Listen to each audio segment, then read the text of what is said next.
ఓం శ్రీ గురుభ్యో నమః. అస్మద్గురుభ్యో నమః. సర్వగురుభ్యో నమః. అధోక్షజుని భక్తియే అనర్థాలను నివారిస్తుంది. కృష్ణ కృపామూర్తి శ్రీ శ్రీమద్ ఏసీ భక్తివేదాంత స్వామి ప్రభుపాదుల వారు 1975 ఏప్రిల్ 18వ తేదీ బృందావనంలో ఇచ్చిన భాగవత ఉపదేశ సందేశం. ఈయన శ్రీల ఏసీ ప్రభుపాద స్వాముల వారు.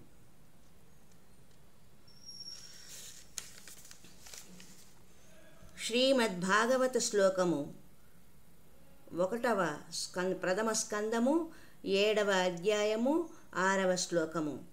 ఓం అనర్థోపశమం సాక్షాత్ భక్తి యోగం మదోక్షజే లోకస్యాజానతో విద్వాం చక్రే సాత్వత సంహితాం.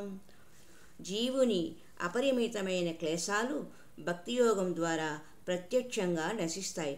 కానీ జనులకు ఈ విషయము తెలియనందున విద్వాంసులకు వ్యాసదేవుడు పరమసత్యానికి సంబంధించిన వేదవాంగ్మయమును రచించెను.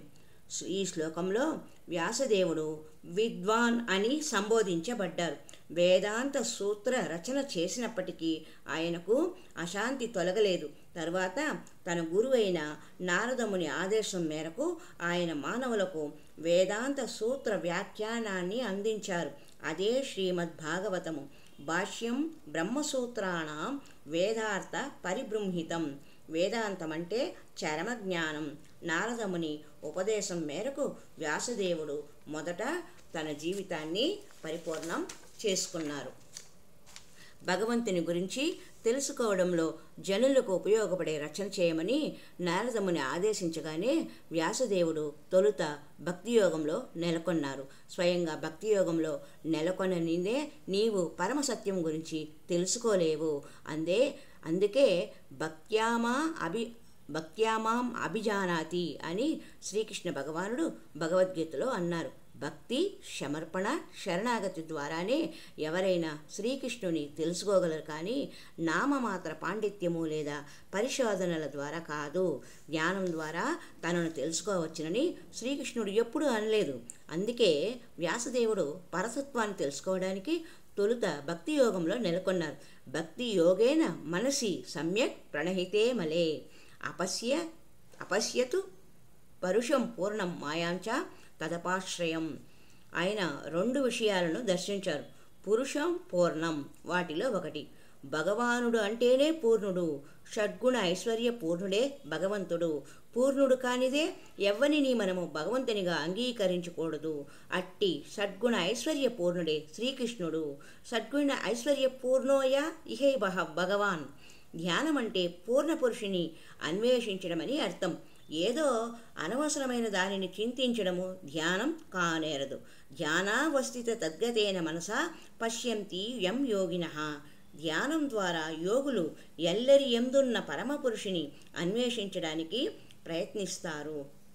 ఈశ్వరః సర్వభూతానాం హృద్దేశే అర్జున తిష్టతి.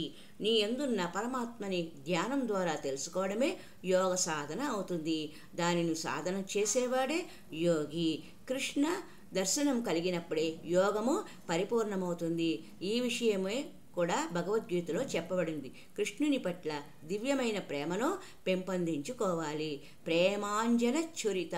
నీ కళ్ళకు భగవత్ ప్రేమ అనే అంజనాన్ని అలుదుకున్నప్పుడు 24 గంటలు నీవు భగవంతుని నీలోనే చూడగలుగుతావు. హృదయేషు విలోకయంతి. దీనిని అర్థం చేసుకోవడం కష్టం ఏమీ కాదు. ఎందుకంటే నీవు ప్రేమించే వ్యక్తిని నీవు సతతము తలుస్తూ అతని సన్నిధిని సర్వదా అనుభవిస్తూ ఉంటావు. అయితే కృష్ణుని విషయంలో అది ఎందుకు సాధ్యపడదు? అదేమంత కష్టం కాదు. అందుకే తన ప్రేమను పెంచుకోమని శ్రీకృష్ణుడు ఉపదేశిస్తున్నాడు. మన్మనా భవ మద్భక్తో మధ్యాజీమాం నమస్కురు. నన్నే స్మరించు మన్మనా మద్భక్త. నా భక్తుడివి కమ్ము. మధ్యాజీమా నమస్కురు. కృష్ణ బలరాములను కూడా ఇక్కడ ప్రతిష్ఠించడానికి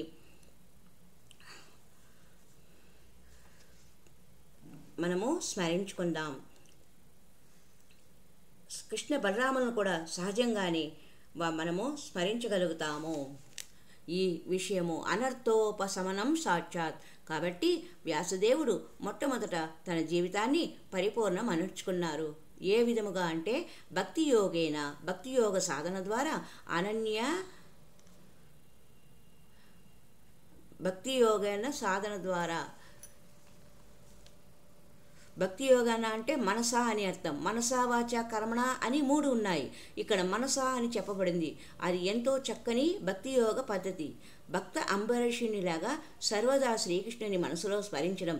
సావై మనః కృష్ణ పదార విందయోహో. అంబరీషుడు తన మనస్సును సర్వదా శ్రీకృష్ణ పాదార విందాలపైననే లగ్నం చేశాడు. ఇక్కడ వ్యాసదేవుడు కూడా భక్తి యోగేన మనసి సమ్యక్ ప్రణహితే మలే అన్నట్లుగా మనస్సు పూర్తిగా శుద్ధి పడగానే ఒక దర్శనం కలిగింది. అపశ్యత్. అదేమిటి? పురుషం పూర్ణం అంటే పూర్ణ పురుషోత్తముని దర్శనం కలిగింది. తరువాత ఆయన మాయను కూడా దర్శించారు. మాయాంచ తతపాశ్రయం. మాయ వెనక ఉంది. ఈ ప్రకారంగా తొలుత ఆయన తన జీవితాన్ని పరిపూర్ణముంచుకొని పిదప భాగవత రచన చేశారు. కాబట్టే భాగవతంలోని ప్రతి పదము దివ్యమై అలరారింది. శ్రీమద్ భాగవత రచయిత అయిన వ్యాసదేవుడు వేద జ్ఞానంలో పూర్ణత్వాన్ని పొందడం వలన భాగవతంలోని ప్రతి పదము అర్థపూర్ణము, దివ్యజ్ఞాన పూర్ణము అయినది. 2 రకాల మాయల గురించి తెలుసుకుందాం. మాయలు అనేక రకాలుగా ఉంటాయి. మాయ అంటే శక్తి. శ్రీకృష్ణుడు పలు రకాలైన శక్తులను కలిగి ఉన్నాడని వేద వాంగ్మయం నుండి తెలుస్తుంది. పరాస్య శక్తి వివిధైవ శ్రూయతే. అతడు చేయవలసిన కలాపాలు ఎన్నో ఉన్నాయి. విశ్వాలు అనంతంగా ఉన్నాయి. ప్రతి విశ్వంలో ఎన్నో లోకాలు ఉన్నాయి. ఎందరో జీవులు ఉన్నారు. అతడే సమస్తాన్ని నిర్వహించవలసి ఉంటుంది. అందుకే పరమేశ్వరుడని పిలువబడ్డాడు. పరమేశ్వరుడంటే పరమ నియామకుడు అని అర్థం. రాధారాణి కూడా మాయాశక్తియే. అది యోగమాయ. దుర్గాదేవి కూడా మాయాశక్తియే. ఆమె రాధారాణి యొక్క విస్తారం.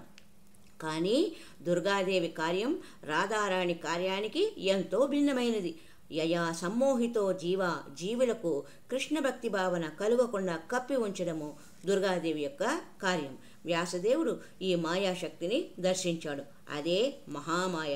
ఆయన పరమపురుషుని అతని వెనుక ఉన్నట్టి ఈ మాయను దర్శించారు. ఈ మాయా జీవులను మోహంలో ఉంచేటటువంటిది ఏమిటా మోహం? యయా సమ్మోహితో జీవాత్మానం త్రిగుణాత్మకం అని చెప్పబడింది. సత్వరజస్తమో గుణాలే త్రిగుణాలు. ఈ విధముగా మాయా ప్రభావంలో జనులు వివిధ గుణాలతో తాదాత్మ్యం చెందుతున్నారు. సత్వగుణంలో మనిషి తాను బ్రాహ్మణుడనని తలుస్తాడు. రజోగుణంలో అతడు తాను క్షత్రియుడని తలుస్తాడు. ఈ తాదాత్మ్యం ప్రపంచమంతా ఉంది.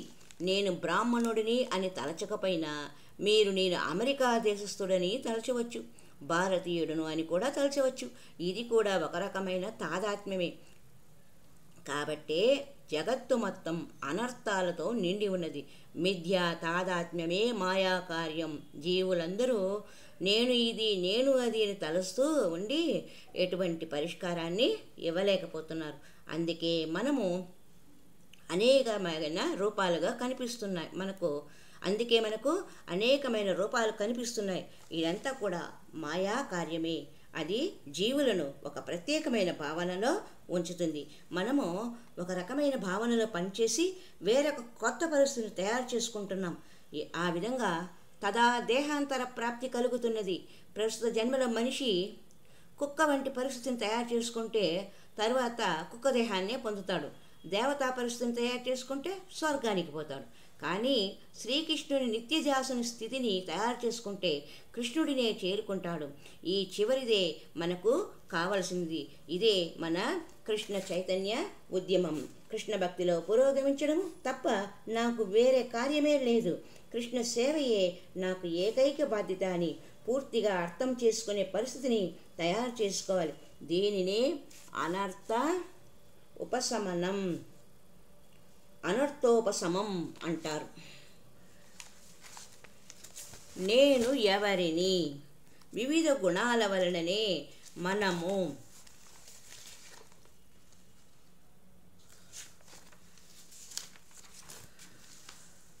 నేనది అంటూ ఎన్నో ఉపాధులు ఏర్పాటు చేసుకున్నాం. అందుకే శ్రీ చైతన్య మహాప్రభు నేను బ్రాహ్మణుడిని కాను, సన్యాసిని కాను, బ్రహ్మచారిని కాను, గృహస్థుడిని కాను, క్షత్రియుడిని కాను అని అన్నారు. గోపీభర్తు పదకమలయోర్తా సదాసానుదాసః. శ్రీకృష్ణుని నిత్యదాసుడిని అనడమే నా ఏకైక గురుతు అని ఆయన అన్నారు. నేనిది, నేనది, నేను గొప్ప, నేను బ్రాహ్మణుడిని, గోస్వామిని అని తలచడం అన్నీ కూడా అనర్థాలే. హరి ఓం తత్సత్. మరి యొక్క సంచికలో శ్రీకృష్ణ చైతన్యామృతం సంబంధించిన విశేషాలను తెలుసుకుందాం.